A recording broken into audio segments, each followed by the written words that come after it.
Do e bëjmë investimin, Rama nuk tërhiqet, edhe sikur 500.000 veta të rinë në shesh, kemi kontrat me 800.000 njerëz.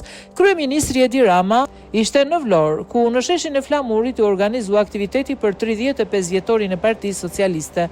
Në fjalën e tij, Rama u ndal tek investimi i pritshëm në Zvërnec dhe protesta kundër tij në Tiranë. Kryeministri u shpreh se për investimin janë angazhuar arkitektët më të mirë në botë dhe një skuadër me ekspert të mjedisit, ndërkohë që projekti ende nuk është bërë gati. Ai shtoi se investimi do e shndrojë Vlorën brenda dekadës, duke insistuar se ajo do të mbarohet brenda 4 viteve. Rama tha se edhe sikur 500.000 veta të mblidhen para kryeministrisë dhe të qëndrojë deri në qershorin e ardhshëm, ai nuk do të tërhiqet nga investimi.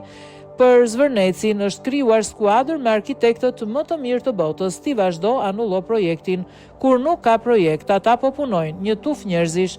Tregoi dhe kompanive superfuqi në lindjen e mesme. Në momentin që bëhem investimi në Zvërnec, Vlora bëhet pika ku nuk ka nevojë më të ikësh shumë larg. Vjen në Vlorë, në mes të Europës, sikur je në një botë tjetër, ke natyrën, flamingot, gjithçka, ashtu siç janë në ato resorte ku shqiptarët i shohin me dylbi.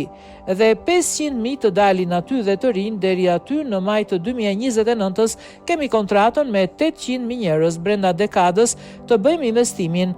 Nuk kemi kohë të presim dhe humbasim, duam shqiptarët për Shqipërinë europiane, ka thënë ai.